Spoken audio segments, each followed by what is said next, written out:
Bien. A ver.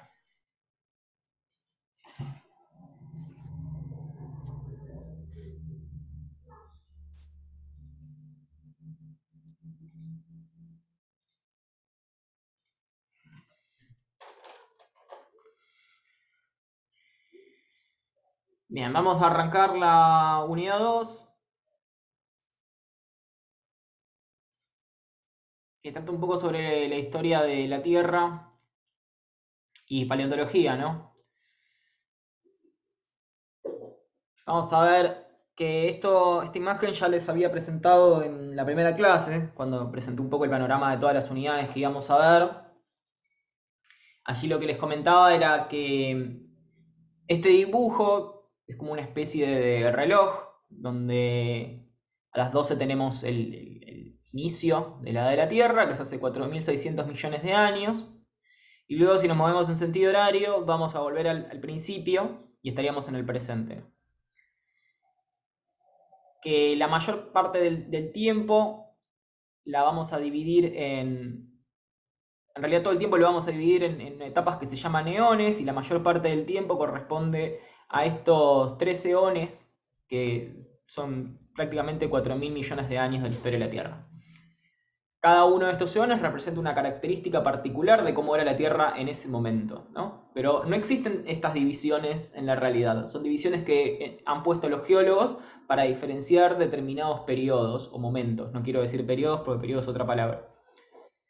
Así que vamos a arrancar igual un poquitito antes de este reloj, porque antes de hablar de la historia de la Tierra, me gustaría hablar unos 20 minutitos sobre la historia del universo, ¿no? Cómo llegó nuestro planeta a ser un planeta. Antes de, antes de hablar del... Alguien me hizo un dibujo, no sé cómo hacen eso. Creo que los tengo que...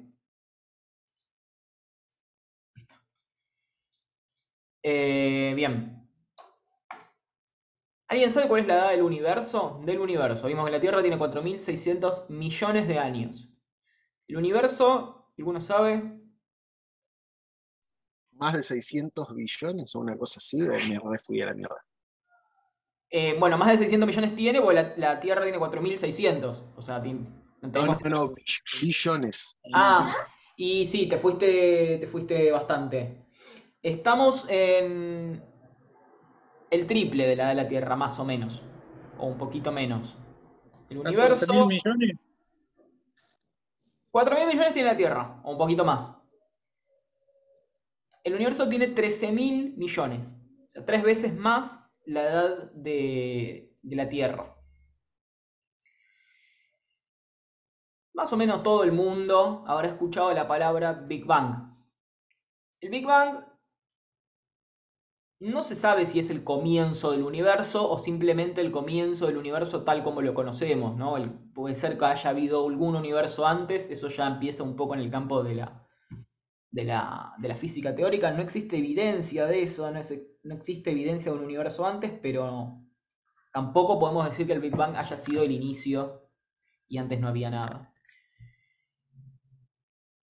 Sí se saben algunas cosas, esto no es especulación, está basado en evidencia, que yo se las voy a ir presentando a poquito, si bien esto no es una clase de astronomía, les voy a ir presentando cómo sabemos que esto sucedió en realidad.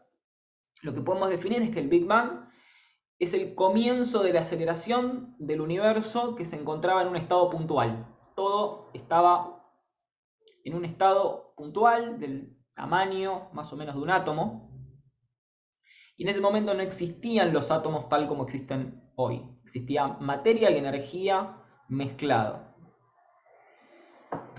Eh, Se estima que la temperatura era prácticamente infinita, era una temperatura muy elevada, fuera de los rangos que hoy tenemos de temperaturas en el universo, donde podemos comenzar, estos son modelos matemáticos más que nada, modelos físicos teóricos, de cómo fue el comienzo de esa expansión. No es una explosión, es una expansión.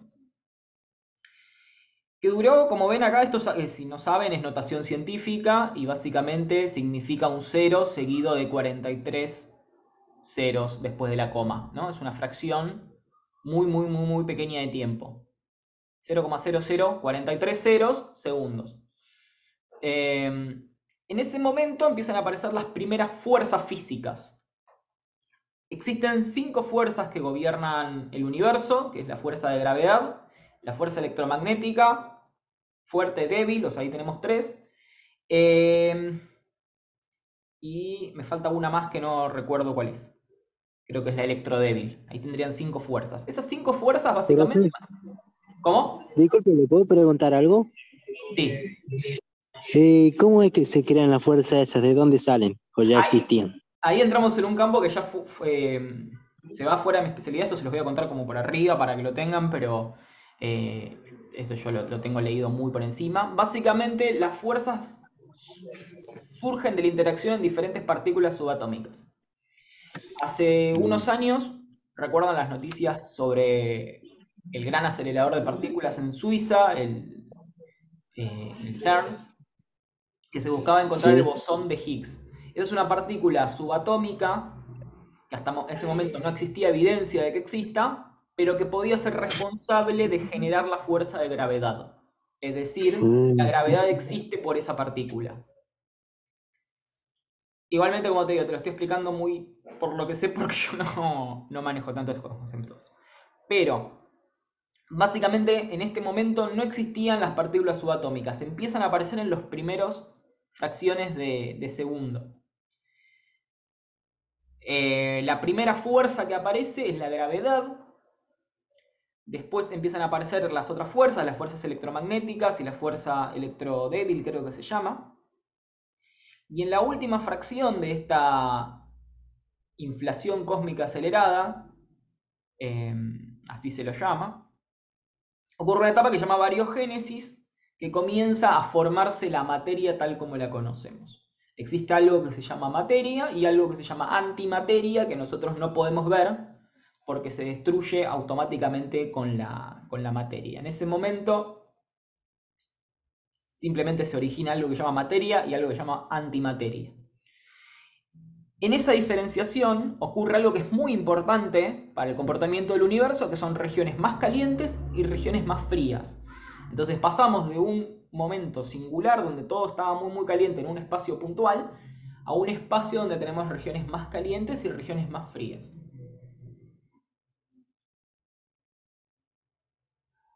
Les decía que no era una explosión porque básicamente es una expansión acelerada. Imagínense que ustedes tienen un globo con un montón de puntitos. Esos puntitos representarían los átomos, las partículas subatómicas, luego las moléculas y finalmente materia macroscópica, los planetas, las estrellas, las galaxias. Y si nosotros inflamos ese globo, lo que vamos a ver es que esas partículas se separan entre sí. El espacio aumenta entre sí. Eso es lo que se conoce como la expansión del Big Bang. No hay un centro, en realidad en un globo uno podría decir que hay un centro, sino que es el mismo espacio que se está dilatando.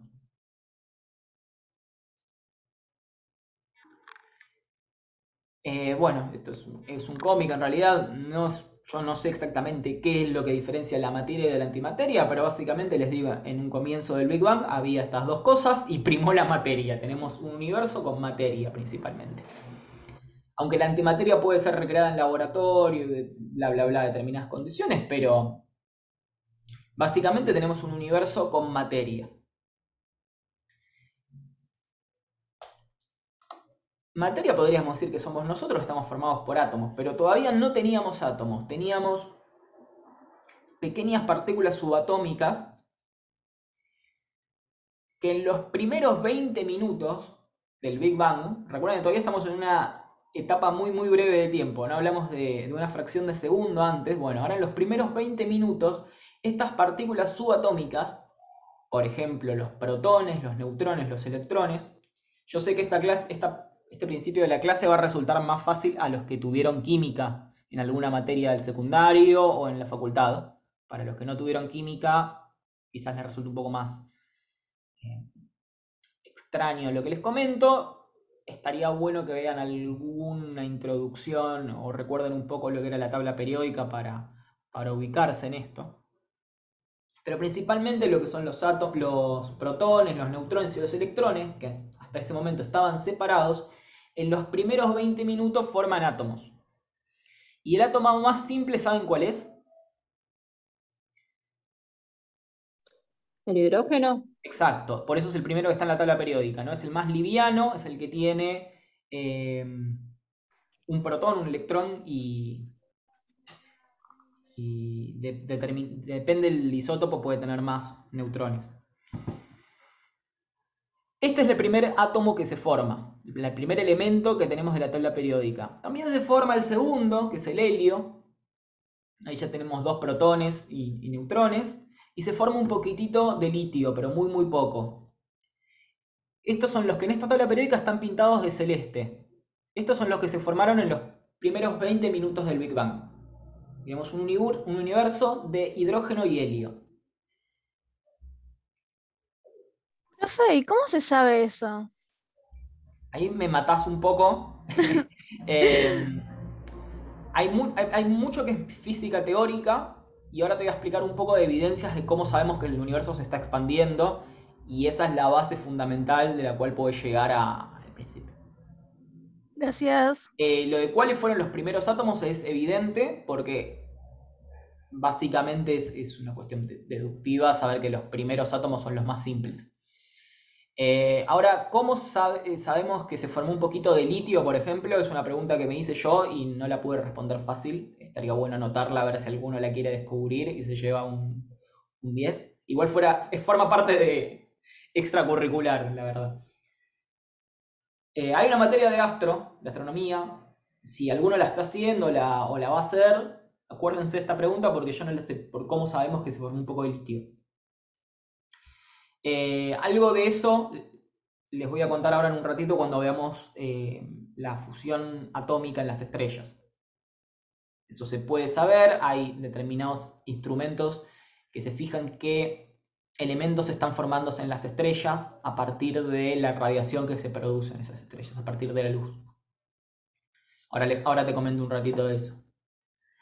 Pero todavía acá no teníamos estrellas, teníamos partículas subatómicas que empiezan a formar los núcleos, por eso esta etapa se llama nucleosíntesis, porque son solo los núcleos de los átomos, y los electrones están dando vuelta por el universo, como una nube de electrones universal.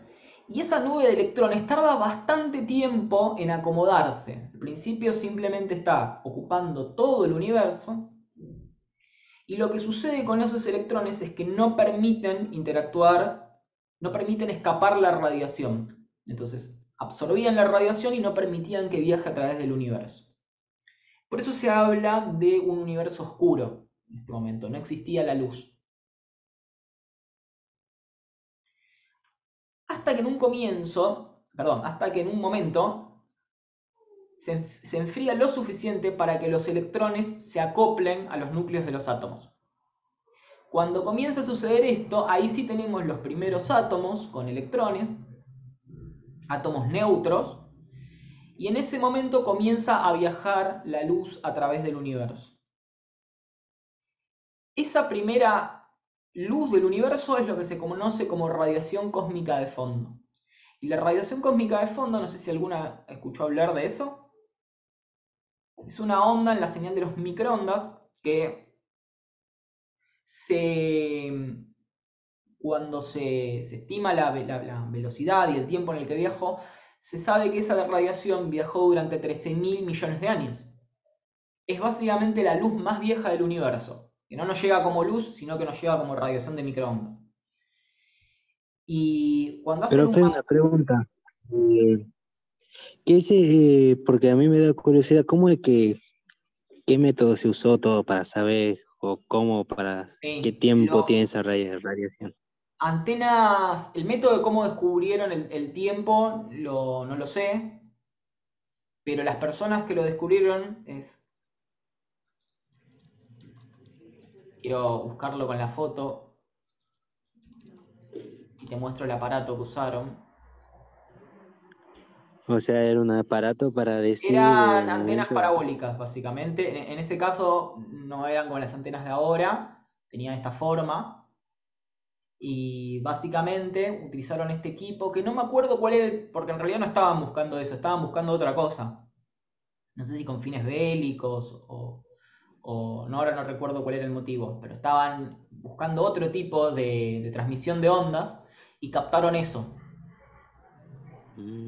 Esto fue en 1964, pensé que había sido. Ya después de la guerra. Sí. Lo buscamos ahora en Wikipedia porque no me acuerdo qué era lo que estaba. Claro, porque a mí me sorprende, a mí lo que me sorprende es que cómo, o sea, qué tipo de aparato tenés que usar para saber el comienzo de algo y el tiempo actual, o Estaban sea, testeando satélites. cómo...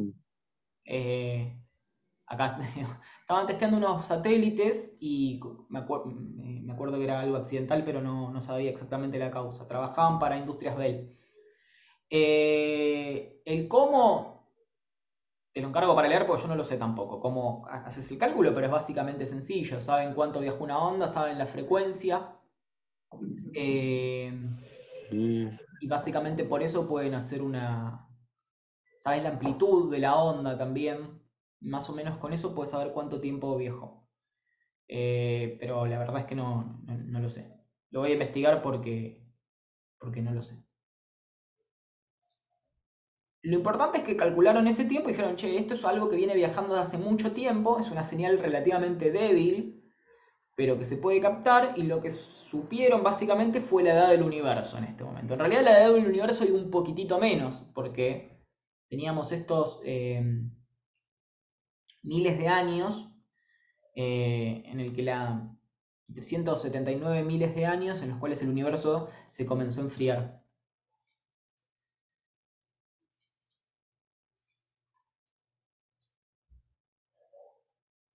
Y finalmente, luego de esos 400.000 años, pasamos a una etapa donde los átomos, una vez formados, comienzan a agruparse por fuerza de gravedad para formar galaxias. Este es el primer momento donde tenemos algo parecido al actual, pero todavía, para que vean una representación de cómo era el universo en ese momento, todavía era una especie de nebulosa, donde no estaban definidos bien las galaxias, sino que había estrellas agrupadas, pero una agrupación un poco muy distinta a la actual. Hace poco se descubrió una estrella que tiene 12,9 mil millones de años, o sea, 1.000 millones de años después del Big Bang, y es hasta ahora la estrella más vieja que se descubrió. Pero esto, de vuelta, se puede saber la edad porque se sabe la distancia y se sabe cuál es la velocidad de la onda y la amplitud de la onda.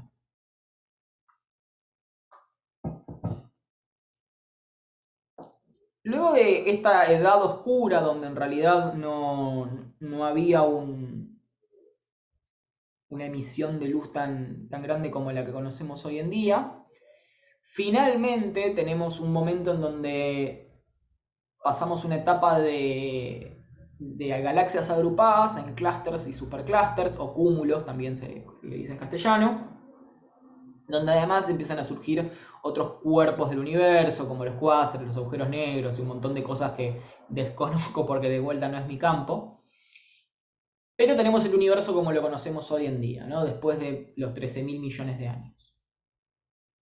Esta es una fotografía del Hubble. El Hubble ahora se cambió por otro, el James Webb, pero el Hubble hasta ese momento era el telescopio que más captaba, el telescopio que más podía ver del espacio, y esta es una captura de una fracción muy diminuta del espacio, o sea, un pequeño cuadradito mostró que había un montón de galaxias. Se estima que hay entre 100 y 400.000 millones de estrellas en esta galaxia, así imagínense las que debe haber en total. Es un número complicado de decir.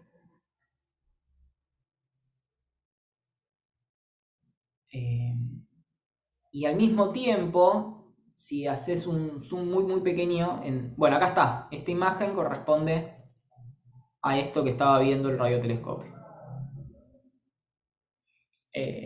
La luna está puesta arriba como para mostrar una referencia, ¿no? Pero no es que le estaba sacando una foto de la luna, sino que apuntó directamente un pedacito muy pequeño de su rango de visión.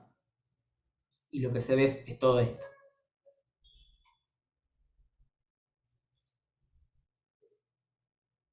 Lo que nos vamos a concentrar nosotros es en la Vía Láctea, que es nuestra galaxia. La Vía Láctea es una galaxia que tiene también 13.000 millones de años, porque se formó 1.000 millones de años después del Big Bang, o sea, más 12.000 millones de años que otra cosa. Y al principio tenía una forma muy diferente a la actual y luego alcanzó la forma espiralada, o sea que fue una evolución física, principalmente por fuerzas gravitatorias, que alcanzó su forma espiralada como la tiene hoy en día. Esto también es algo que desconozco totalmente, pero se los quería comentar para que vean de qué está hecho el universo en realidad, porque nosotros nos vamos a enfocar en algo muy particular, que es el universo material, pero en realidad lo que es la materia forma menos del 4% del universo. De hecho, la mayor parte de la materia es hidrógeno y helio, y tan solo un 0,03% son elementos más pesados que el helio. Después todo el resto es un debate que se está dando en la física actual, en la astronomía actual, es de qué está hecho realmente el universo. Se postula que existe una materia oscura y una energía oscura que probablemente esto sea muy discutido, algunos físicos digan que no existe, otros que sí.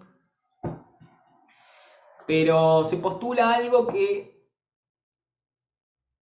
sirve para explicar que el universo no solo se está expandiendo, sino que se está expandiendo a una velocidad acelerada, o sea, cada vez más rápido.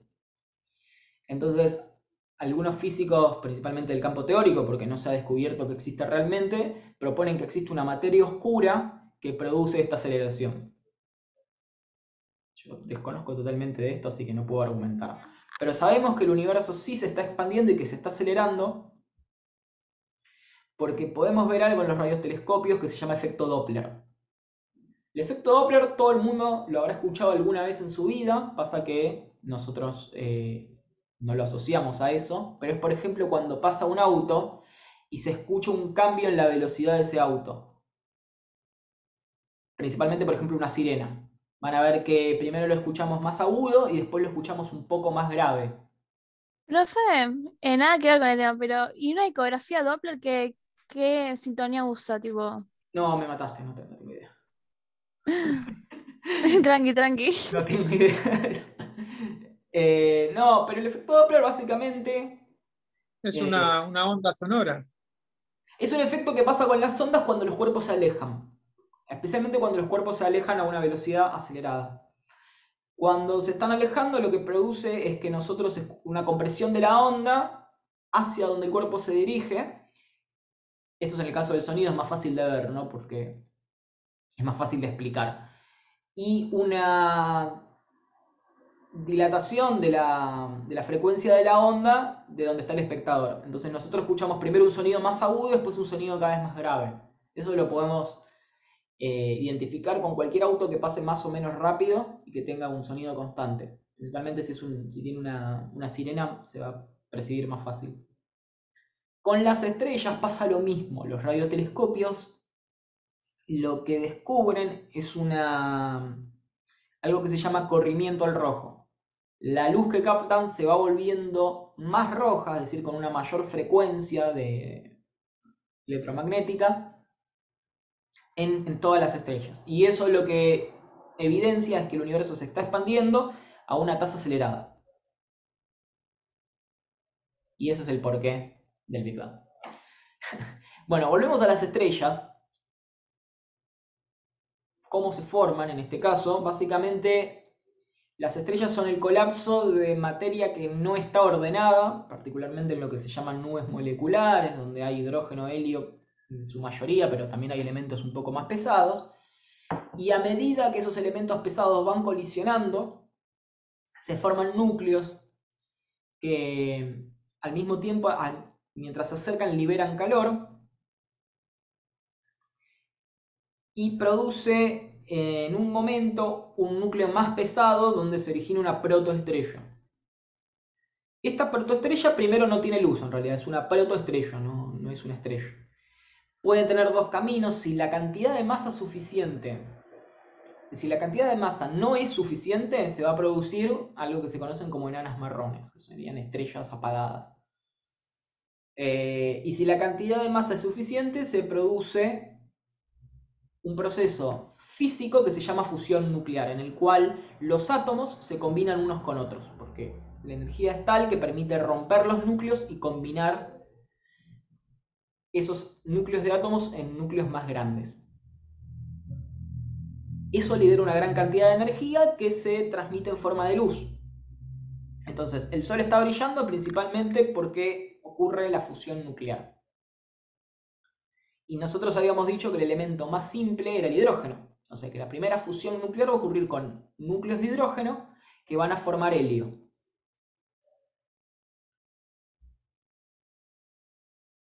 Entonces, esto es un modelo, un ejemplo, un dibujo en realidad, pero podríamos decir que las estrellas primero fusionan el hidrógeno en helio, luego, una vez que se vaya acabando, van a fusionar el helio en carbono, luego neón, luego oxígeno, luego silicio y luego hierro. Pero para que ocurra toda esa secuencia, las estrellas tienen que ser lo suficientemente grandes.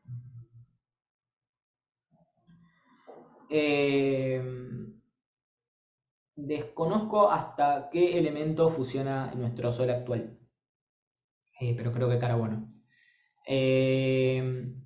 Entonces, dependiendo de la masa de la estrella, puede crear hasta estos elementos, que son apenas una fracción de nuestra tabla periódica, ¿no? Todavía nos falta crear todo el resto de la tabla periódica. Las estrellas más grandes son las que van a dar más color al universo principalmente. Acá tenemos el origen de una estrella, que puede ser una estrella muy muy pequeña. Acá tenemos un tamaño menor a 8 masas solares, dice acá. Si el tamaño es menos a 0,08 masas solares, o sea, es 0,08 la masa del Sol, tenemos una estrella apagada que se llaman enanas marrones. Si no, tenemos este camino, que es el camino que va a tener el Sol de nuestro sistema solar. Van a ir fusionando los átomos hasta convertirse en una gigante roja, o sea, se va a expandir.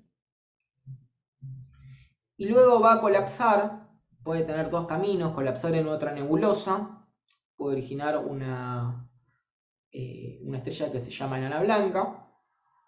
Y bueno, seguir colapsando. Acá ya desconozco las razones de por qué suceden estos caminos, pero puede tomar diferentes caminos, que lo importante es que siempre va a concluir en otra nebulosa. Ahora, si la estrella es más grande, o sea, más de 8 masas solares, se va a convertir en una supergigante roja, sería la traducción, y va a producirse una explosión con muchísima energía que se llama supernova. La supernova es un colapso tan elevado de... Profe, Sí, disculpe, hay una compañera que está intentando entrar porque se le salió todo. Así la acepta. pero esto no debería tener... No hay Profe, sala el de espera PowerPoint acá. está en el campus. Está en el campus, puede haber que haya unas diferencias, pero está... Mirá, no hay sala de espera acá. No Ya puedo... entró, profe, por eso ya la aceptó. Está bien. Tarde, tarde. No puedo aceptar nadie porque Gracias. básicamente se entra así nomás. ¿Qué estaba diciendo? Estaba diciendo que las supernovas tienen tanta energía que son capaces de crear elementos más pesados que el hierro. Si no, simplemente tendríamos un universo con estos elementos, ¿no? Con los que había mostrado antes. Pero gracias a las explosiones que no son explosiones, son los eventos supernova, se pueden crear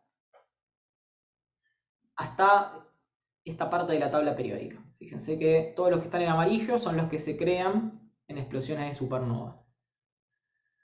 Todavía no llegamos a completar toda la tabla periódica, nos faltan algunos eventos astronómicos más que produce el resto de la tabla periódica, pero hasta ahora tenemos hasta el rubidio.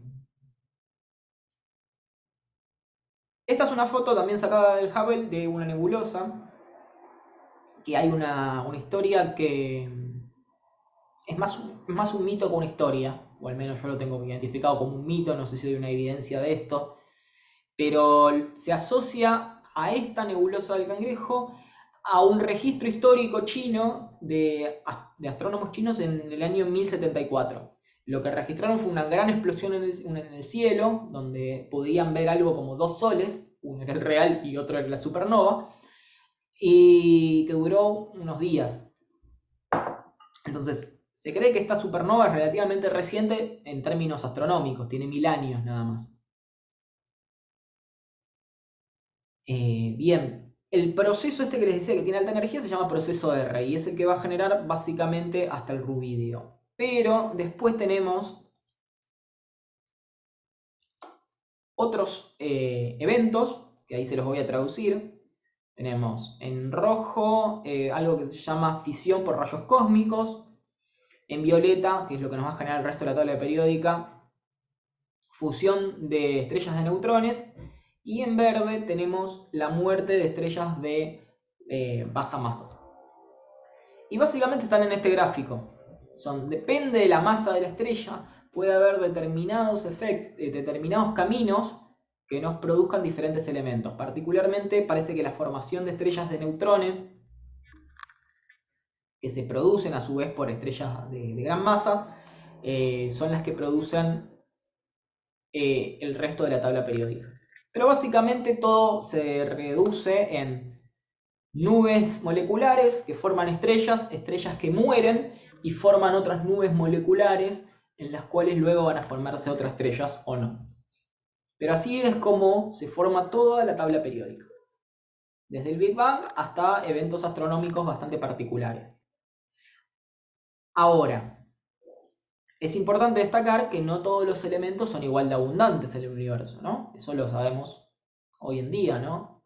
Con nuestras vidas sabemos que el oxígeno es muy abundante, pero el oro no tanto. Bueno, en el universo lo mismo. Si vemos esta tabla, que esta es una tabla de frecuencia, vemos en el eje X vemos la masa de los átomos, el número atómico, o sea, el número que está acá. En realidad no es la masa, sino que es la masa de los protones. Y en el eje Y tenemos la abundancia. El hidrógeno es extremadamente abundante junto con el helio, porque vimos que se formó en el Big Bang y hay muchos procesos que forman el hidrógeno. Pero después vamos a ver otros átomos, otros elementos, que son bastante menos abundantes, principalmente lo que tenemos: carbono, nitrógeno, oxígeno, hierro. No, hierro hasta acá.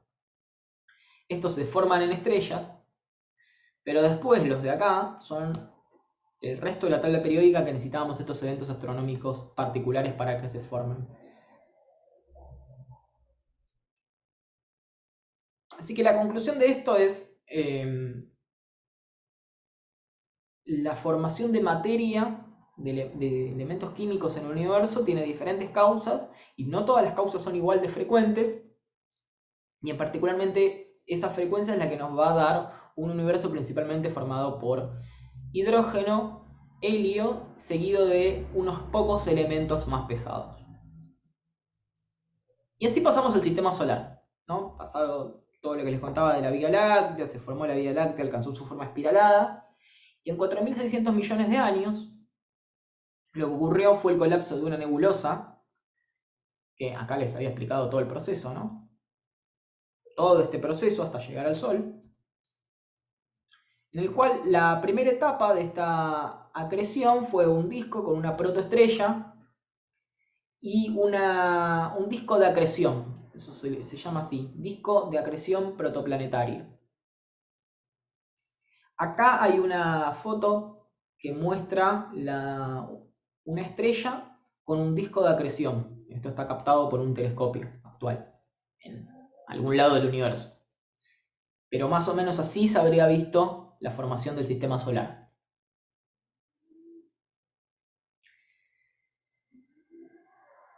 Entonces, el Sol tenía principalmente el hidrógeno, y un poco de helio, pero el resto del disco de acreción tenía el resto de los elementos que estaban en esa nebulosa planetaria. Entonces, lo que empieza a ocurrir es que a medida que van chocando estas partículas con átomos más pesados, se forman pequeños cuerpos que no alcanzan el tamaño del planeta, sino que son muy pequeños, y los más pesados quedan cerca del Sol, mientras que los más livianos están un poco más lejos.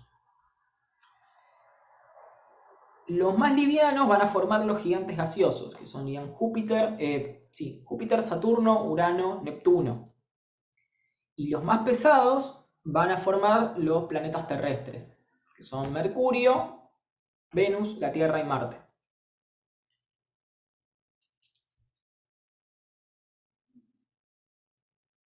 Estos pequeños protoplanetas, que yo les decía que podían tener tamaños casi microscópicos, en algún momento llegan a tener un tamaño bastante considerable, aún más, muy pequeño todavía, hasta que podemos ver, por ejemplo, un caso de un protoplaneta remanente que quedó en el sistema solar, pero no llegó a formar un planeta.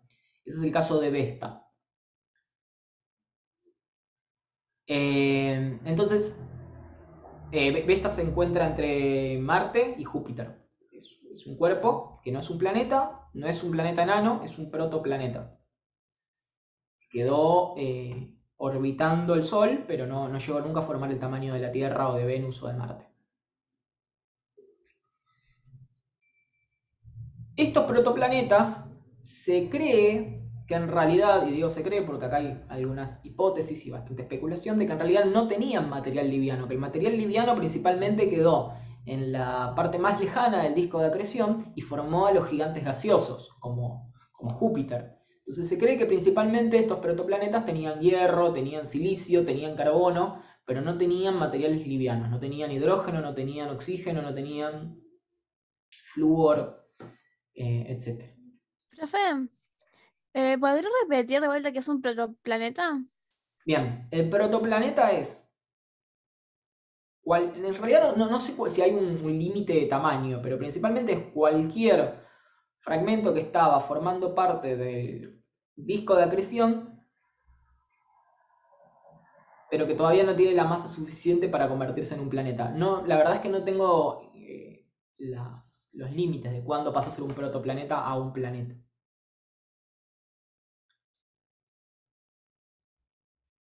Y hay algo que en realidad formó los protoplanetas que se llaman cóndrulos. Los cóndrulos en realidad eran gotitas que estaban fundidas en el disco de acreción. Y esas gotitas, al ir agrupándose, luego se enfriaron y formaron estos cuerpos que se llaman condritas. Esto es una foto real, es un meteorito que cayó en la Tierra. Y cuando lo cortan, lo que van a ver es un montón de cristales, particularmente creo que este es el mineral olivina, y luego lo que se conoce como pasta o matriz de hierro y níquel. Esta se cree que es la composición de los protoplanetas.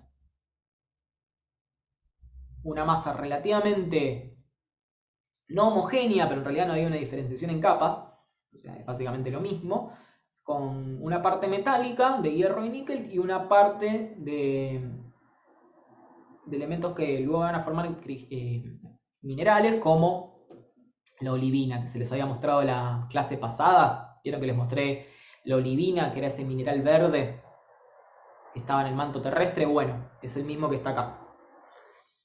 Entonces, lo que se sabe de estas condritas es que eran fragmentos muy pequeños que se agruparon, formaron protoplanetas y que tienen muchísimos años. ¿Cuántos años? La edad del sistema solar, 4.560 millones de años, 4.600 millones de años para redondear.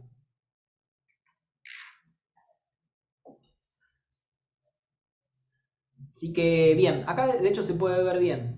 Los cóndrulos eran los primeros fragmentos sólidos, que eran como gotas que estaban ahí en el disco de acreción y que se van uniendo formando estos cuerpos más grandes que se conocen como condritas. Bien.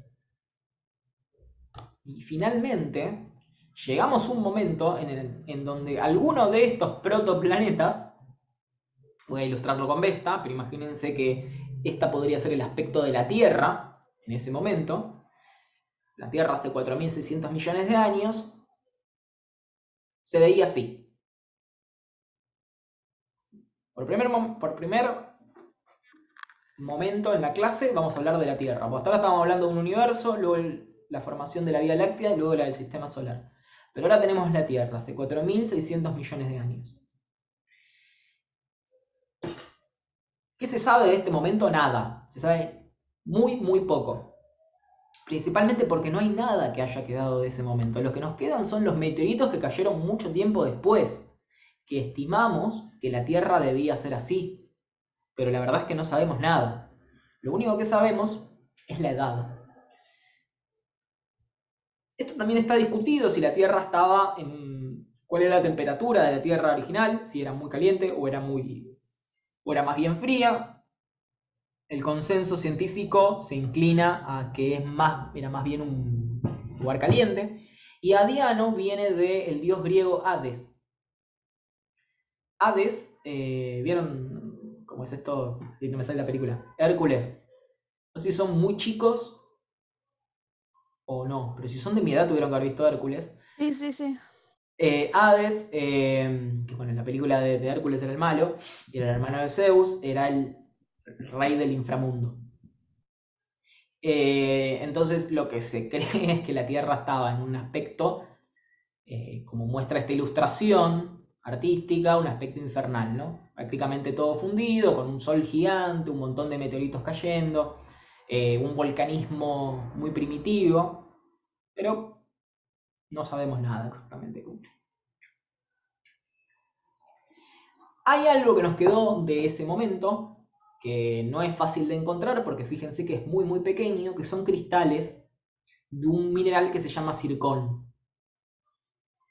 Este mineral se ha encontrado formando parte de otras rocas, y básicamente sería el fragmento más antiguo que existe de la Tierra, ¿no? Tienen 4.200 millones de años, o sea, fíjense que pasaron 400 millones de años de la formación del sistema solar, y esos primeros 400 millones de años no tenemos nada. Se estima que en esos 400 millones de años la Tierra se enfrió lo suficiente para que haya algo de agua en estado líquido. Porque para la formación de los zircones tendrías que tener agua. O al menos esa es la hipótesis principal, ¿no? Que al menos en 400 millones de años la Tierra se enfrió un poquito como para que haya agua en estado líquido, no formando parte de mares ni de ríos, ¿no? Pero había un poco de agua en estado líquido para formar zircones.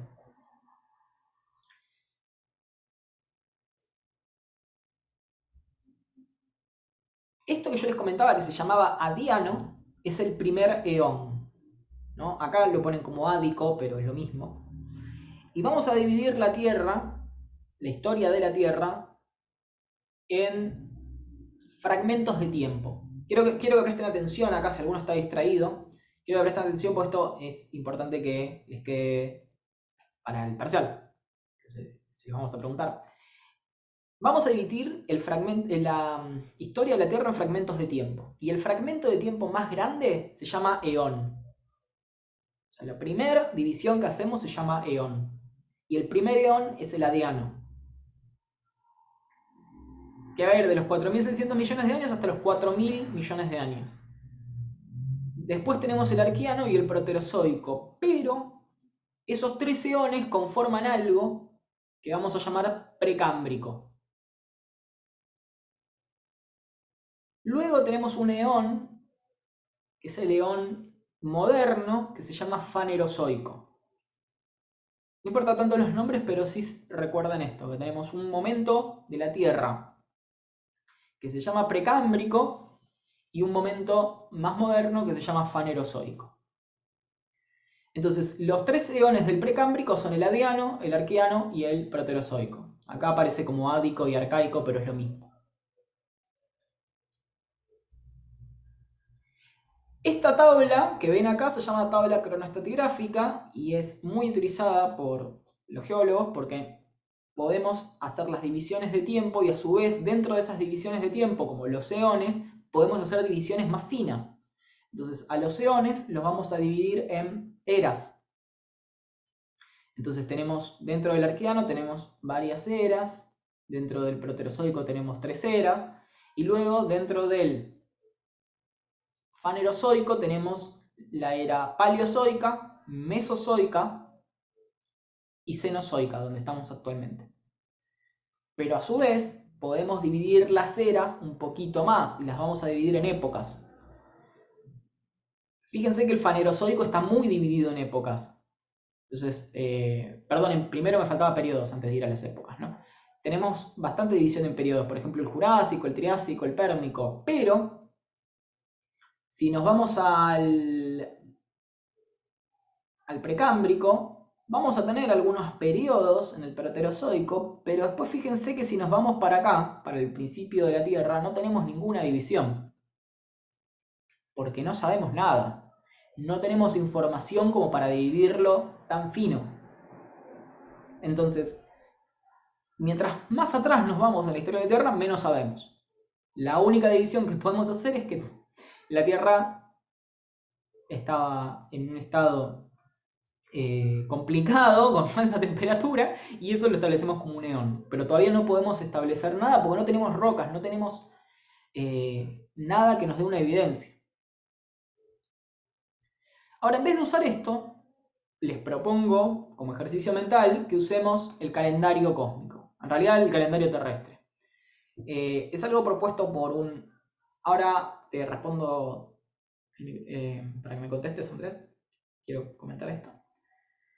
Está propuesto por Carl Sagan, que era un astrónomo, pero a su vez un divulgador científico, que en un libro, creo ahora no recuerdo si era Dragones del Edén o el mismo Cosmos o alguno de esos, proponía un calendario cósmico que decía: si dividimos la edad del universo, o sea, los 13.000 millones de años, en meses, podríamos decir que el Big Bang es en enero, el Sol se forma en agosto,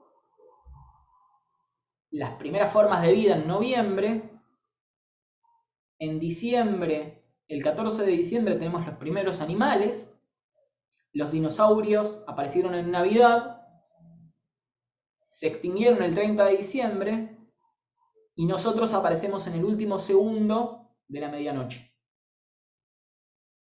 Este es el calendario cósmico. Pero podríamos transformar esto en un calendario terrestre, ¿no? Porque no nos interesa mucho en esta materia lo que pasó desde el Big Bang hasta el comienzo de la Tierra. Vamos a hablar del calendario terrestre y pongamos el enero acá, ¿no? Donde se forma la Tierra. Entonces, el adiano sería nuestro enero terrestre, ¿no?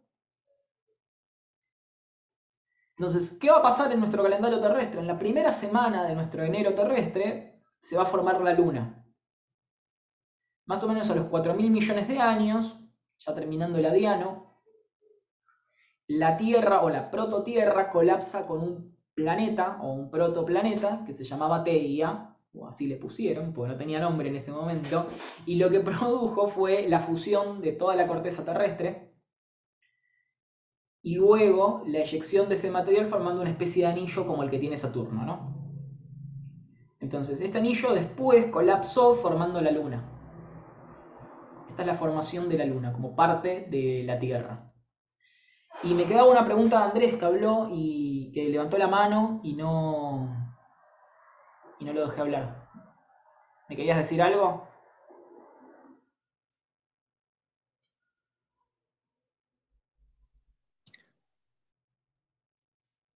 Bueno, cualquier cosa vuelvan a hablar, no pasa nada. ¿Hasta ahora bien? Buenísimo. ¿Cómo sabemos esto? Sabemos porque se han traído rocas de la Luna. En una de las misiones Apolo, creo que en la primera no, pero en una de las que hubo después se trajeron rocas de la Luna. Y se saben que esas rocas de la Luna son bastante parecidas a las rocas que estimamos que hay en el manto. Entonces, lo que se cree es que la Luna fue un cuerpo proveniente de la Tierra, ¿no? Y como consecuencia secundaria, saben que el eje de rotación de la Tierra está inclinado, ¿no? Por eso tenemos estaciones. Si no estuviese inclinado, sería verano en el hemisferio norte al mismo tiempo que el hemisferio sur. pero tenemos estaciones porque el eje de la Tierra está inclinado. Y se cree que esa inclinación se debe a un impacto, probablemente al impacto de Theia, que hizo que se incline. Ya para fines de enero, la Tierra se enfría lo suficiente como para formar los primeros océanos. Acá hay una representación artística de lo que podía ser, ya con la Luna formada. Y acá hay bastante especulación sobre el origen del agua. Hay posturas que dicen que el agua en realidad estaba en la formación de la Tierra desde un comienzo y luego se terminó de exhalar a través de exhalaciones volcánicas, a través de erupciones volcánicas, que hizo que el agua escape junto con el dióxido de carbono y forme la atmósfera y los océanos. Pero otra postura dice que el agua probablemente haya venido de meteoritos. Principalmente no de meteoritos, sino de cometas. Y esos cometas probablemente hayan traído material de los gigantes gaseosos. Es otra postura.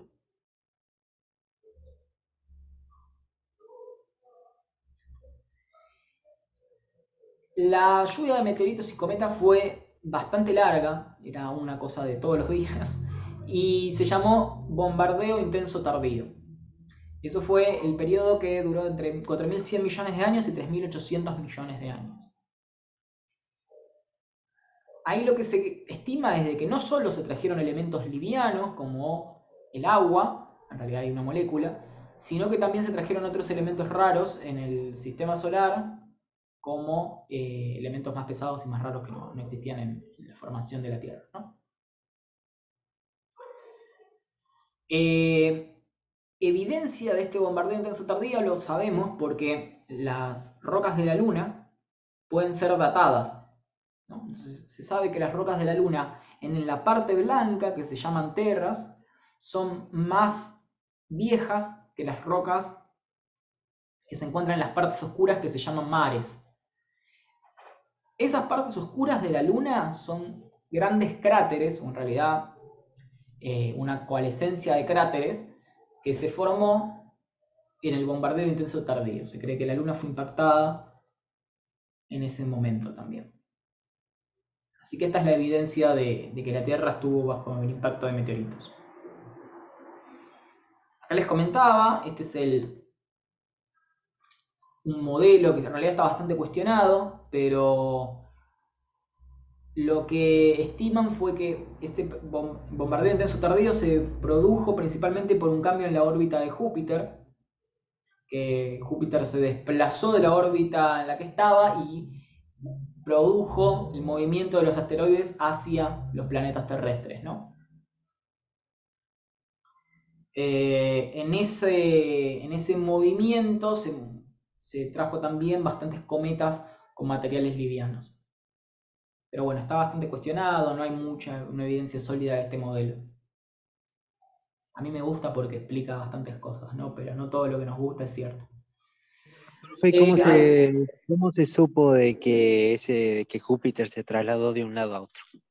No, eso no lo sé. Sé que hay un modelo de que explicó ese movimiento, pero no desconozco cuál es el.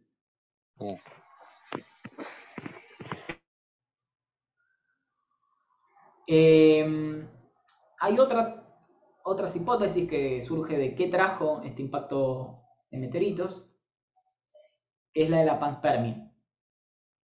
Se estima que, en realidad esto no es una estimación, eso está comprobado, que hay material orgánico en meteoritos. O sea, los materiales orgánicos, como puede ser el metano, o como forma más simple, que el metano es carbono y hidrógeno, pero existen moléculas más complejas, se encuentran en meteoritos. Y se han encontrado moléculas bastante grandes, aminoácidos, por ejemplo, en meteoritos.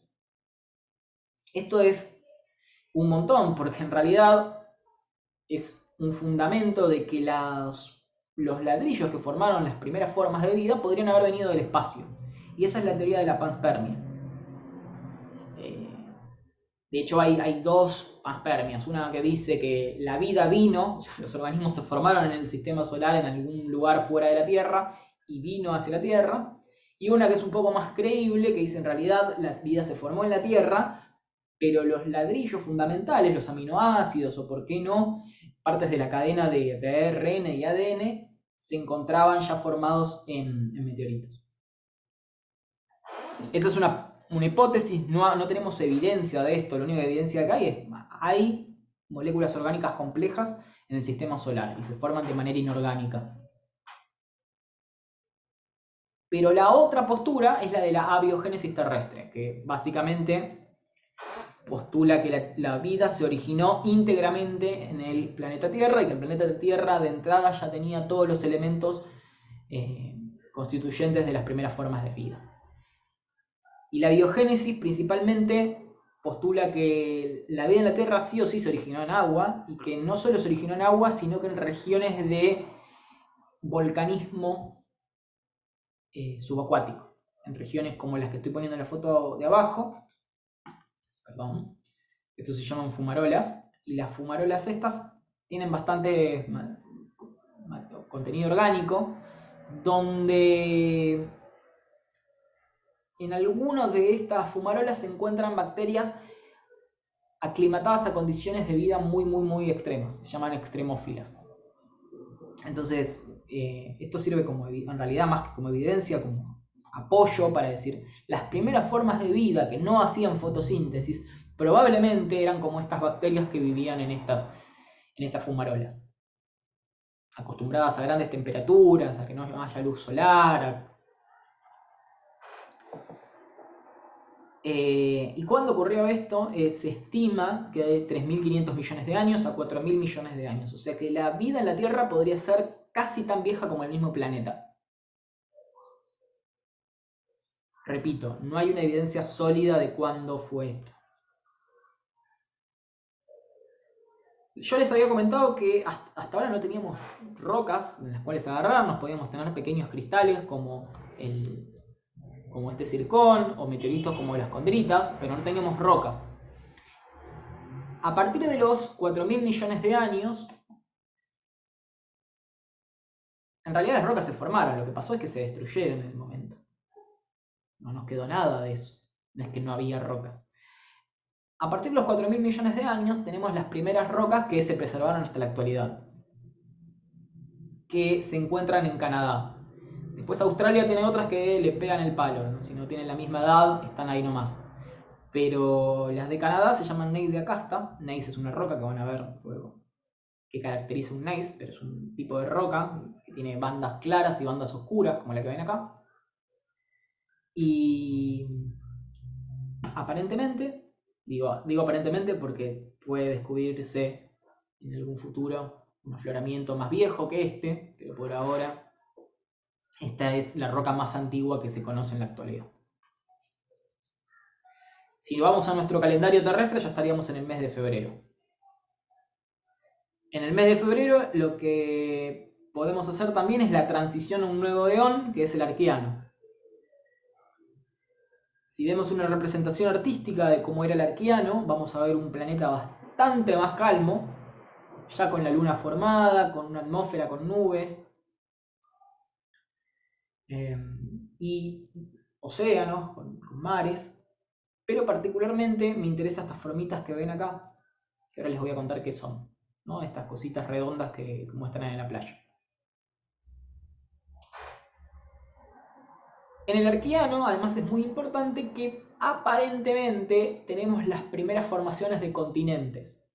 En realidad no se sabe si hubo continentes antes o no, si eran solamente rocas aisladas como islas, pero a partir del Arqueano tenemos un planeta lo suficientemente frío como para que exista tectónica de placas, y los primeros continentes podrían haber ocurrido, o bien, podrían haberse formado en el Arqueano. Hay evidencias por rocas, ya empezamos a tener un montón más de rocas, ¿no? Empezamos a tener las primeras rocas de la materia. Hay evidencias de que se formaron rocas en el Arqueano, que se formaron en una temperatura que hoy en día es imposible de alcanzar en la Tierra, ¿no? O sea, se formaron rocas a 1500 grados, cuando hoy en día las lavas no superan los 1200. A esas rocas les pusieron comatitas. Y bueno, se cree que son las primeras rocas formadas por erupciones volcánicas en ese momento. Y estas erupciones volcánicas, como vimos la clase pasada, que se formaban debido a la subducción, probablemente haya ocurrido las primeras subducciones y las primeras formaciones continentales en este momento del Arqueano. ¿Qué tenemos de evidencia de ese momento? Tenemos algunas rocas en Australia y en África, en las partes más viejas de los continentes que se llaman cratones. Cuando yo les diga cratones, piensen en rocas que son lo más viejas de un continente, ¿no? Y se cree que estos fragmentos de rocas, el cratón de Cap Valley y el de Pilbara, estaban unidos formando en un continente que se llamaba Balbara. Esto es muy hipotético y puede ser muy discutido, ¿no? No hay una evidencia clara, no es como que les diga, esto sucedió, es como Pangea. No. Estos son estudios que se hicieron y algunos después los pueden rebatir y dicen, che, no hay evidencia de que esto haya pasado, yo no veo suficiente. Recuerden que acá no tenemos ni cinturones montañosos que nos sirvan como evidencia tal cual. Lo único que hay es que estas rocas, estas comatitas, las encontraban de forma tal que formaban cadenas que llamaron Greenstone Belts, o cinturones de rocas verdes, sería la traducción, que podrían ser antiguos resabios de cinturones montañosos. No tenés las montañas, sino que tenés las rocas que pudieron haber sido parte de esas montañas. Como les comentaba, lo que era la temperatura en el interior de la Tierra era lo suficientemente elevada para que no exista una estabilización del campo magnético. Lo que tuvo que pasar fue que en un momento se enfrió lo suficiente el núcleo terrestre como para formar las corrientes de convección que les había comentado en la clase pasada y formar el campo magnético. Aparentemente, y digo aparentemente porque desconozco las razones físicas, pero si la temperatura es muy elevada, no se permitían formar esas corrientes de convección. Entonces, solo una vez alcanzada determinada temperatura, la Tierra formó su campo magnético. Se estima que el campo magnético terrestre tiene 3.000 millones de años. Y esto es súper importante. A ver si alguno puede saber por qué puede ser importante esto. Para no freírnos con el sol. Muy importante eso. Particularmente, estas primeras formas de vida que yo les comentaba, si existían en los océanos. Y tener un campo magnético les permitió soportar estar más cerca de la atmósfera. Todavía, por supuesto, dependían del agua, pero permitía alcanzar a regiones costeras, por ejemplo. Acá vamos a ver lo que serían las primeras formas de vida que se denomina por sus siglas LUCA, Last Universal Common Ancestor, es decir, el ancestro común más viejo que se conoce. ¿Qué es LUCA? LUCA es el ancestro común de todos nosotros. Los humanos, los gatos, las moscas, los árboles, las bacterias, todos tenemos el mismo, no tenemos el mismo código genético, pero sí está hecho de lo mismo, que son de cadenas de ADN. O sea, si nosotros vamos a esas células, vamos a encontrar lo mismo, la misma molécula. Más larga, más compleja, formando más cromosomas, menos cromosomas, pero todos estamos hechos básicamente de lo mismo. Mientras más cercanos estemos evolutivamente, más compartimos el código genético, ¿no? Pero todos compartimos básicamente de lo que estamos hechos. Y todos derivamos de un ancestro en común.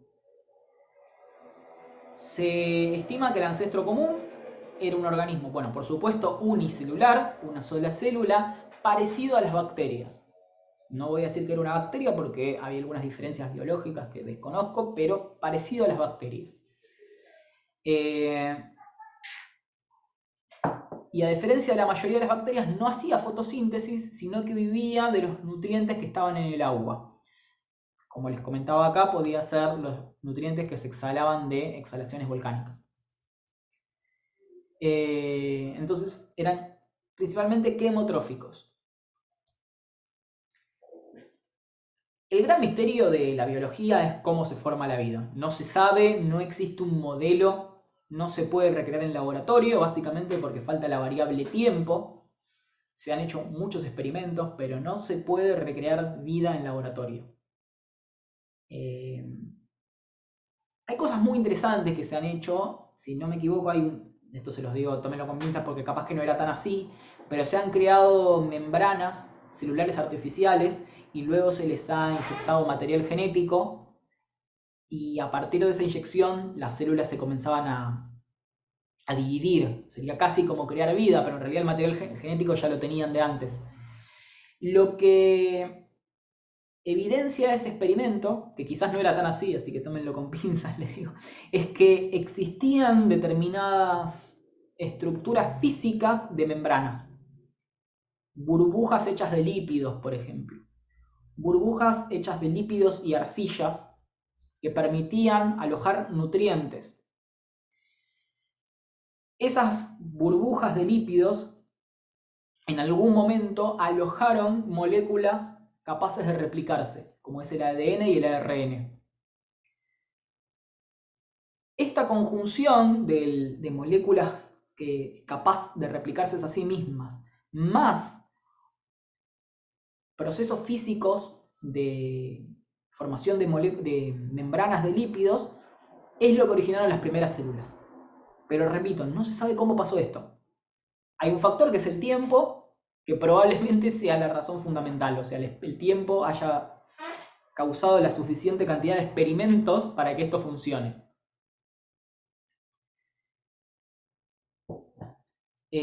Hay algunas cosas interesantes, yo no las quiero comentar ahora porque principalmente no las recuerdo exactamente. Voy a ver si encuentro un video, pero lo voy a buscar ahora y quizás no exista. Que hay experimentos con arcillas, que las arcillas bajo determinadas condiciones tienen un comportamiento muy parecido a lo que son las membranas de las células.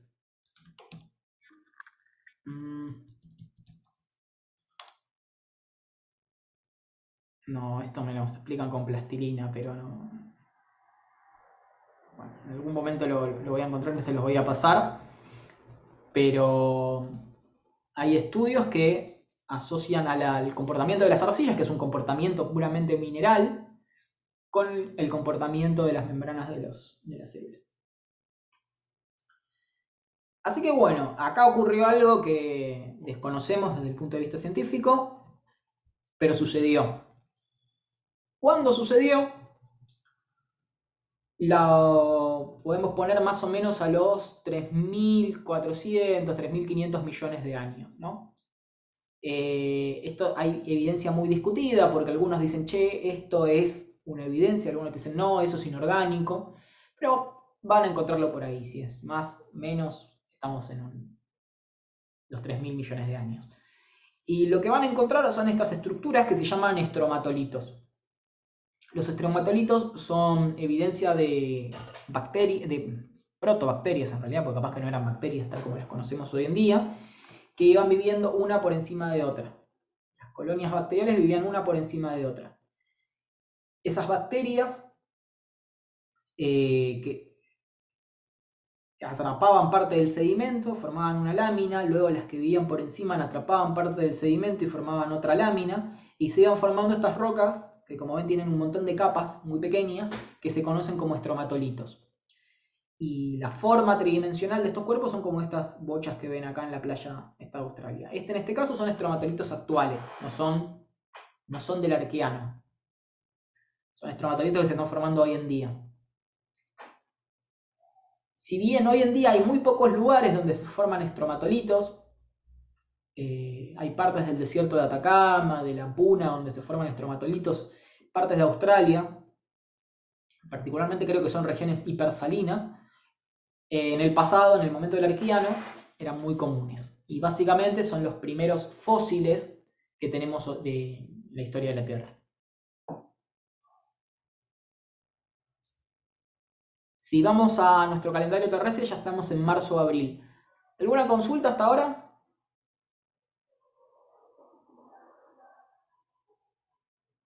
A Bien. mí me quedó una consulta de antes en sí, Decime. porque mi duda es cómo saben o cómo datan la edad de las rocas. Está bien, me estaba haciendo un poco el gil con esa pregunta, porque sé que muchos la debían tener, por si les iba a dar más adelante. No, pero está bueno, se los voy a dar ahora si quieren. Básicamente, hay varios métodos para datar las rocas. Voy a explicar uno que es el que sirve para datar, por ejemplo, los meteoritos, o el que sirve para datar esta roca, o el Neif de Acasta, por ejemplo, o el mismo zircón que el que vieron acá. Bueno. Por eso se me generó la duda, porque hablabas de tanto tiempo, digo, pero ¿cómo datan? Porque sí, lo que es materia orgánica es carbono 14, pero ¿en las rocas? Bueno. No todas las rocas se datan de la misma manera. Vamos a tener una clase probablemente donde expliquemos esto más a fondo, pero principalmente lo que son rocas ígneas y metamórficas se datan con métodos parecidos al del carbono 14, pero con otros elementos. Eso se llama datación isotópica. Lo que se hace es, se mide algún elemento que decaiga con el tiempo, que no sea estable, que tenga un periodo de vida. Por ejemplo, el carbono, en el caso del carbono 13 y el 14, tiene un periodo de vida de medio de 50.000 años, creo. Entonces sirve para datar cosas de esa edad. Se buscan elementos químicos que tengan periodos de vida altos, de millones de años. Entonces, se mide la concentración del isótopo padre, es decir, el primer isótopo que hay, y luego se mide la concentración del isótopo hijo, es decir, el que se genera por el decaimiento isotópico. Este decaimiento isotópico se produce básicamente porque el elemento es inestable. ¿Eso queda claro? Sí, a mí sí, pero porque yo estoy en química, no sé el resto. Bien. No, te lo explico a vos porque va a ser más fácil. Sí, lo entiendo. Entonces, ese decaimiento isotópico que se produce con el tiempo tiene un periodo de vida que puede variar dependiendo del elemento. Se buscan elementos químicos que tengan un periodo de vida elevado, de millones de años. En ese caso, por ejemplo, el uranio, el torio, el plomo. No, sí, el plomo sería el isótopo hijo del uranio. Entonces se mide la concentración del isótopo padre y se mide la concentración del isótopo hijo. Se compara y se hace un cálculo. ¿Cuánto tiempo tuvo que haber pasado para tener esta cantidad de isótopo hijo dado la presencia de isótopo padre que tengo? Ese cálculo, que en realidad es el mismo que se hace con el carbono 14 pero con otro elemento, permite datar rocas. Pero no todas las rocas se pueden datar con esos métodos. Solo las rocas ígneas y metamórficas. En estos tipos de rocas probablemente no lo puedas hacer porque no tenés los elementos radioactivos que forman parte. Luego lo vamos a ver en otras clases, vamos a tener una clase de rocas donde probablemente lo veamos, pero sepan que existen métodos de laboratorio que son capaces de tomar la edad de algunas rocas. Y en las que no son capaces de datarse, se pueden datar por estar en conjunto con otras rocas de edad conocida. Entonces, con esos dos métodos se pueden saber la edad de una roca que no se puede datar de forma isotópica.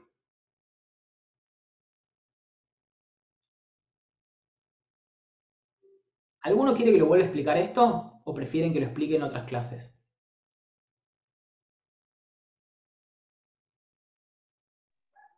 Porque si me dicen... No, profe, está bien así.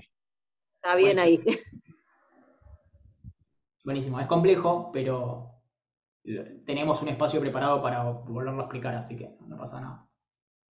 De todas formas, nadie les va a explicar como que les va a pedir que expliquen la datación isotópica, pero sí, probablemente una pregunta que está buena es que sepan qué es o cómo se pueden datar las rocas. Existen métodos de laboratorio capaces de datar algunos tipos de rocas. Después preguntas más específicas de por qué solamente pueden datarse rocas ígneas y metamórficas y no los estromatolitos o no fósiles. Se los voy a contestar después, pero es explicable. Hablando de rocas, tenemos las primeras rocas de América del Sur, datan de esta edad, de nuestro abril geológico de más o menos 3.000 millones de años, que las podemos ir a visitar con no tanto presupuesto, al menos en este caso. Uruguay tiene rocas principalmente ígneas y metamórficas más viejas que Argentina y rondan los 3.000 millones de años. Mientras que las rocas sedimentarias más viejas, es decir, las que fueron formadas por sedimentos, las encontramos esto es una triple frontera, creo que es Venezuela, Guyana y no me acuerdo si Brasil, creo. Es el bloque Roraima, encontramos este conjunto de rocas que son rocas sedimentarias y son los restos de una plataforma marina muy antigua.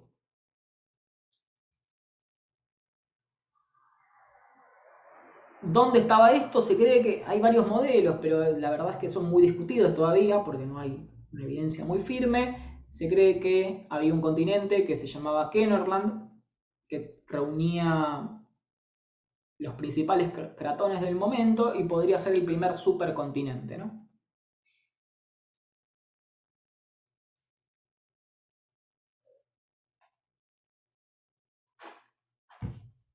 Ya para mayo de nuestro calendario terrestre lo que vamos a tener es otro cambio de eón. Pasamos del, vuelvo atrás,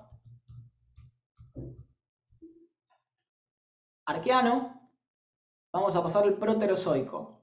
Proterozoico significa proto, que hasta ahora es un prefijo que usamos en protoplanetas, es decir, algo que todavía no es, o sería el principio de proto. Y zoico significa, viene de vida, viene de zoo, las primeras formas de vida. A su vez, el proterozoico lo vamos a dividir en diferentes eras como el paleoproterozoico, o sea, el proterozoico más viejo, mesoproterozoico, que significa proterozoico del medio, y neoproterozoico, que es el último proterozoico. Entonces, en mayo, a los 2.800 millones de años, comienza el paleoproterozoico. Y lo que va a iniciar este eón son las primeras formas de vida fotosintéticas. Acá pasa algo súper interesante, a ver si lo tengo más adelante. Sí, se los voy a explicar. No, lo voy a explicar después esto. Pero se desarrollan moléculas capaces de producir energía a partir de la luz del sol. Básicamente lo que hoy conocemos como clorofila. Así que comienzan a aparecer estas bacterias, principalmente cianobacterias, que pueden aprovechar la luz del sol y en consecuencia exhalan oxígeno. Así que tenemos algo que hasta ahora no teníamos, que es el oxígeno. Los mares hasta ese momento y la atmósfera no tenía oxígeno. Era rica en nitrógeno como la actual, tenía dióxido de carbono, tenía metano. Las aguas estaban saturadas en hierro, por ejemplo. Y a partir de este momento comienza a exhalarse oxígeno. En los mares produce un desastre esto, porque estaban saturados en hierro y al reaccionar con el oxígeno produce la cristalización de minerales, de óxido de hierro, que van hacia el fondo del mar. Esos minerales, al agruparse, forman estas rocas que se llaman formaciones de hierro bandeado y son importantes al día de hoy porque se extraen para producir hierro. Solamente se produjeron en este momento de la Tierra, en el Paleoproterozoico.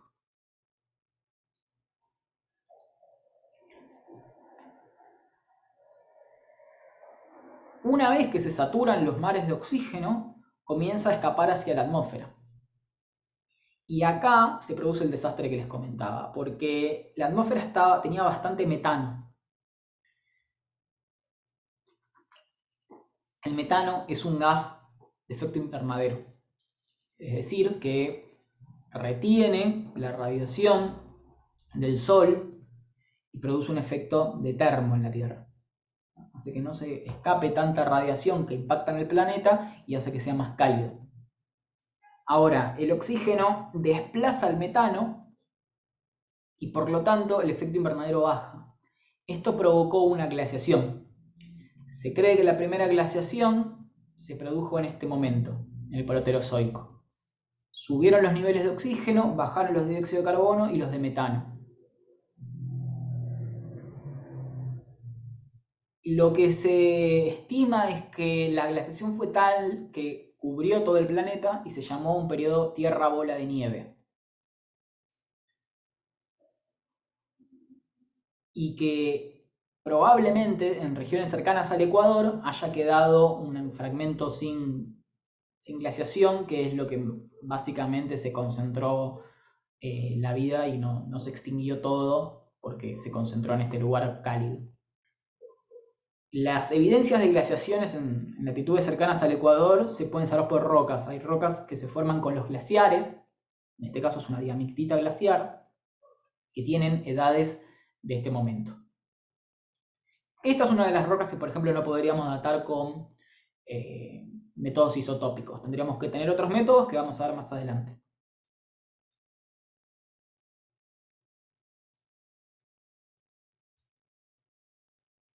Ya para nuestro agosto, el calendario terrestre, más o menos 1800 millones de años, empieza a pasar algo súper interesante, que es la combinación de las algas procariotas con otras células más grandes, produciendo las primeras células eucariotas. Esto se llama teoría de la endosimbiosis porque se cree que funcionó básicamente como un mecanismo de simbiosis entre dos seres vivos, unos más grandes que otros, y los más pequeños vivían adentro de los más grandes. Todo esto dentro del mundo unicelular, ¿no? Lo interesante es que pasó no una, sino dos veces, porque pasó primero con organismos que no son capaces de fotosíntesis, y luego pasó con organismos capaces de fotosíntesis, que son las algas la cianobacteria. Entonces, acá fue el comienzo de los animales, y acá fue el comienzo de las células vegetales. Entonces tenemos el comienzo de las células de los animales y las células vegetales. Pero ambas son células eucariotas.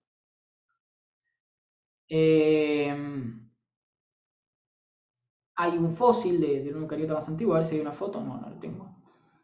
Pero básicamente son organismos más grandes, que además podían hacer un poco más de cosas, empezaron a tener diversificaciones, algunas de estas células se convirtieron en células depredadoras de otras, y,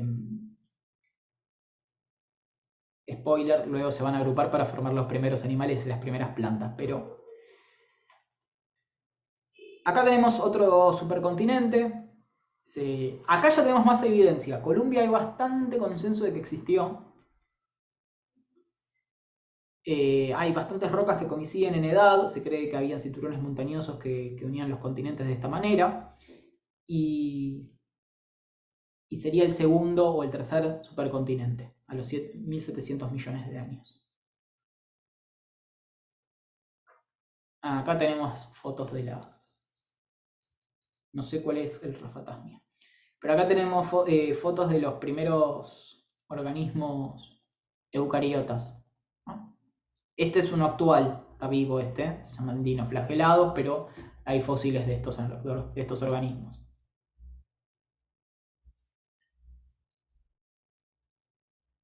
Y acá lo que podemos ver es que no es uno solo, sino que sería una colonia de organismos eucariotas, y las colonias de organismos eucariotas serían los primeros animales.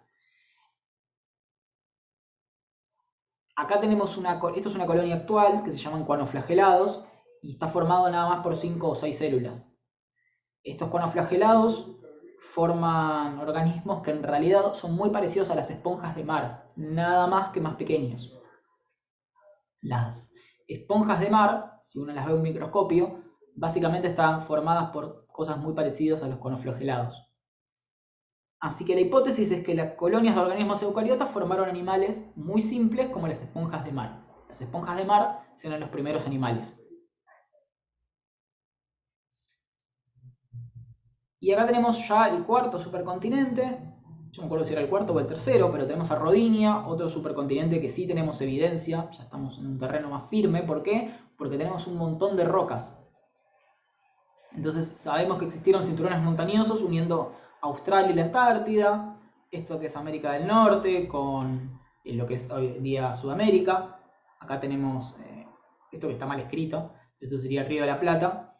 Es el Cratón. Estamos parados hoy encima, formando un cinturón montañoso con parte de Brasil, y acá tenemos parte de lo que es África.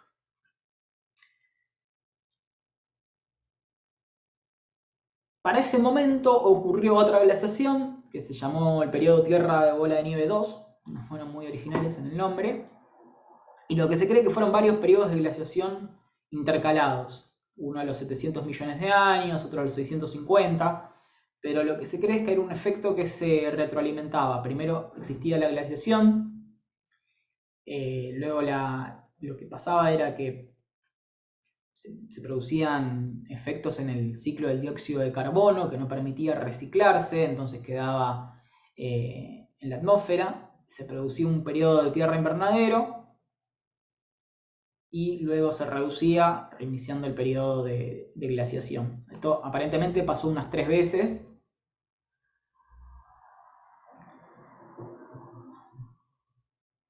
Acá tenemos... Profe, Sí, ¿y es posible que vuelva a otro momento tipo así de glaciación? ¿O sí, no es posible? sí. No solo es posible, sino que además es muy seguro que suceda. Mm. Ya tenemos de vuelta el quinto supercontinente. En realidad no es un poco trampa, porque en realidad es la fractura de Rodinia. La tenemos acá. Esta parte de acá, esta parte sur, la vamos a llamar Gondwana. Gondwana es importante porque es el continente donde nos encontramos nosotros en realidad. En esta partecita de acá es el cratón del Río de la Plata, que estaba unido a parte de África. Estos 3 de acá son África. Estos 4 de acá. Profe, pero no entiendo. Es el Río de la Plata, pero el otro es África, pero no le veo, no le entiendo cómo eso pasó a lo No le que es vas a ahora, encontrar ¿no? no le vas a encontrar la forma. La clase que viene ya le vas a encontrar la forma. Todavía no tiene nada de... Ten en cuenta que hay un montón de movimientos que tienen que suceder para que esto tenga la forma parecida a la actual. No. Acá está superpuesto lo que sería la forma del cratón, pero no lo vas a identificar. Bueno, básicamente...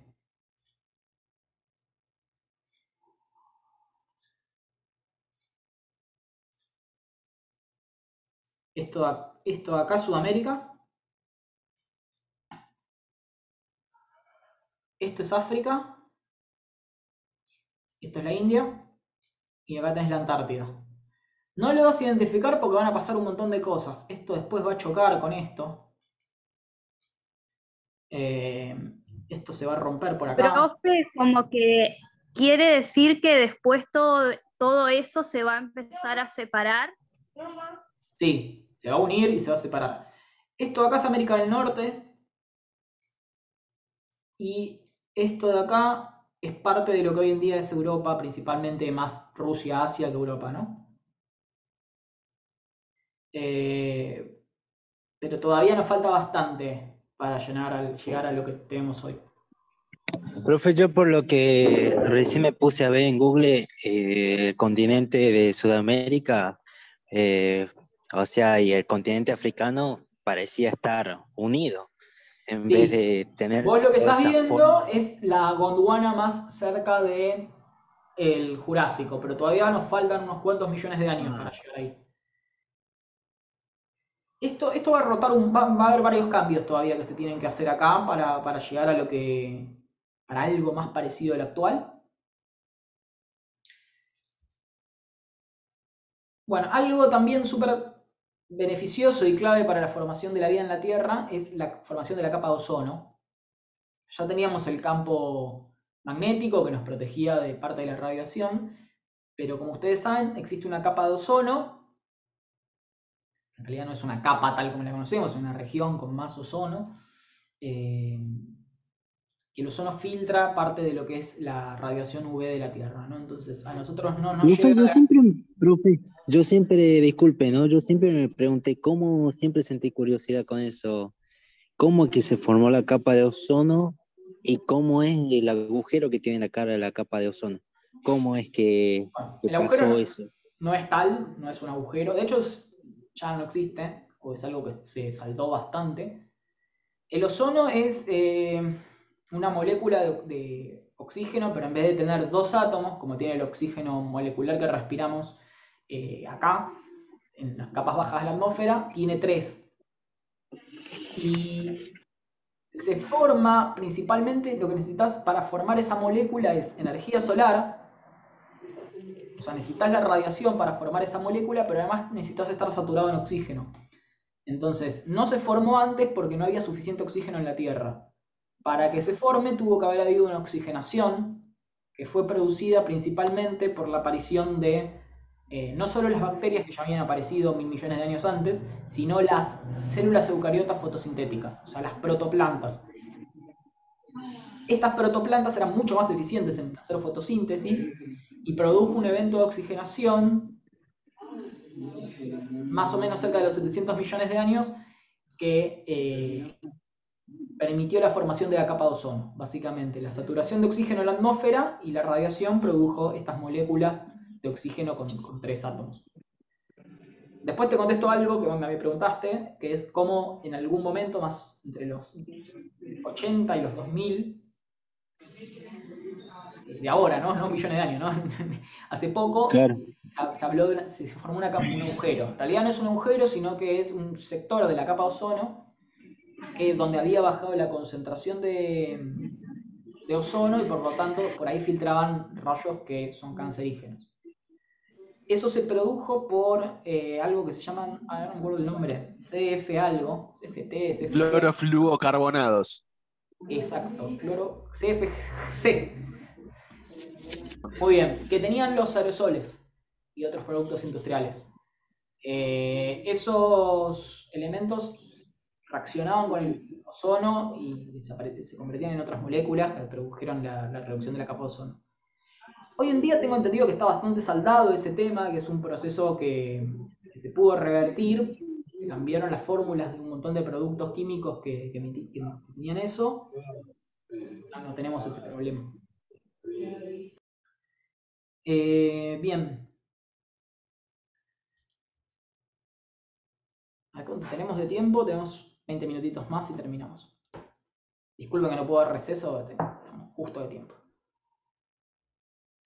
Yo les comentaba que las células eucariotas al unirse formaron los primeros animales, como las esponjas de mar, y a los 600 millones de años aparecen unos fósiles muy particulares.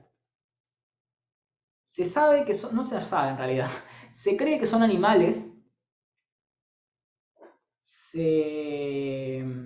No se sabe si eran esponjas de mar, porque en realidad son bastante complejos para ser esponjas de mar.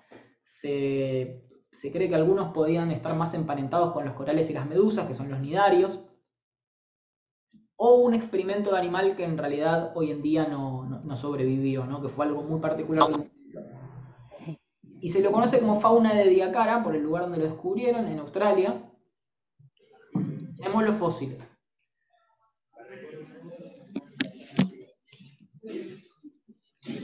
Estamos acá, en el último cachito del precámbrico. Yo les dije que íbamos a dividir la vida en la Tierra en 2 partes, precámbrico y fanerozoico. Así que terminamos el precámbrico con el inicio, valga la redundancia, del cámbrico, que es el primer periodo, que está acá, donde ocurre algo que se conoció como explosión cámbrica. No es una explosión real. La explosión cámbrica es la aparición de un montón de seres vivos con partes duras. ¿Qué significa partes duras?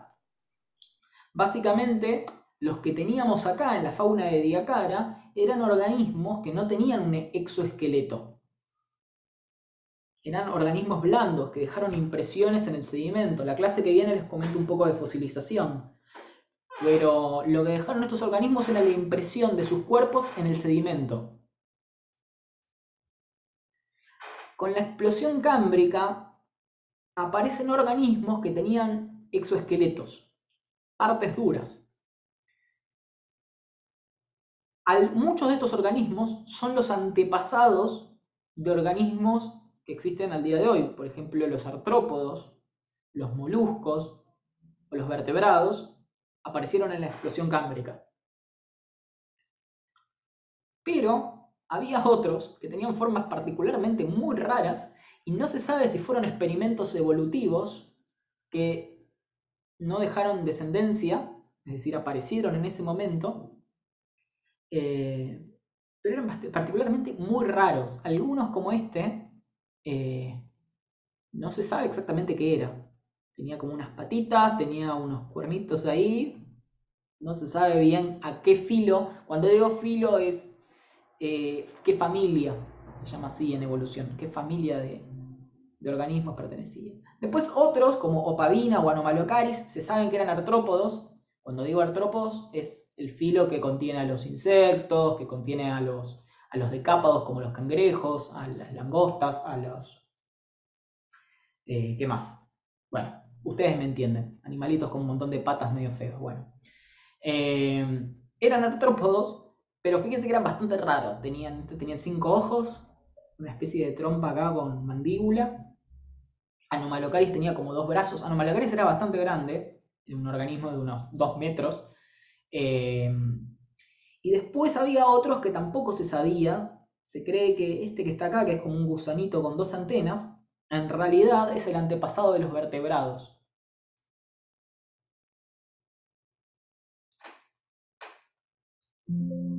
Terminamos la clase, voy a continuar con la otra. Igual ya terminamos la clase, pero quería hablarles de... Profe, pero ya terminamos la clase, ¿no? Sí. No se preocupen.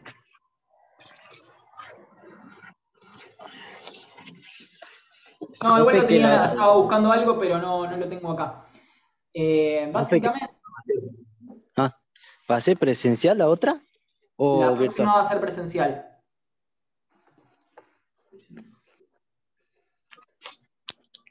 Estos pavos no están. Se me trabó todo, no sé si... Bueno. Consulta, profe. Yo me conecté un poquito tarde porque estuve en inconveniente. Quería preguntarle el tema del presentismo, ¿cómo tengo que darlo? Bueno, no voy a tomar presente esta clase. Después la próxima evaluamos cómo hacemos. Bueno, gracias. Profe, una consulta. Sí. ¿En dónde quedan grabadas las clases? Esperen que no... Se me trabó un poco acá la compu. Tenemos este canal de YouTube que está puesto en el campus. Si se fijan acá van a tener el link al canal de YouTube. Yo subí la clase 1, me falta subir la clase 2.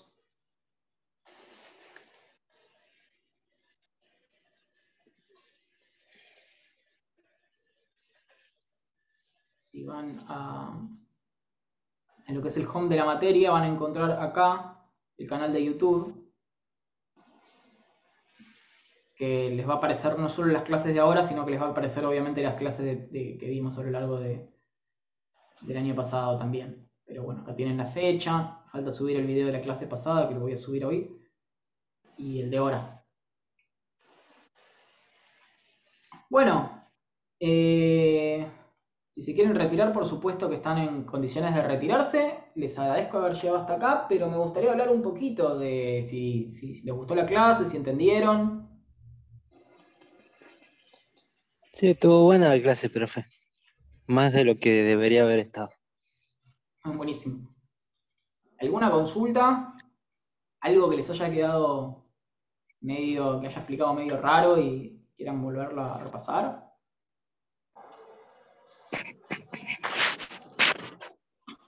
No, también, profe. Bueno, nos vemos, profe, hasta la próxima. Nos vemos la semana que viene. La próxima debería ser presencial. Nos vemos, profe. Lo que vamos a ver es desde este momento hasta la actualidad, así que vamos a ver un poco de paleontología. Profe, lo que yo tengo duda, ahí en el Gmail va a decir en qué curso, en qué aula, todo, ¿no? Sí, nos reservan siempre el auditorio en planta baja del edificio. Ah, bueno. Pero eso lo pone ahí en el Gmail, todo. Cuando usted manda el Gmail, pone ahí. Estén atentos al mail por si hay algún cambio, pero generalmente es esa aula. Bueno, profe, gracias. Chao, chao. Chao, profe. Chao, profe, hasta el jueves.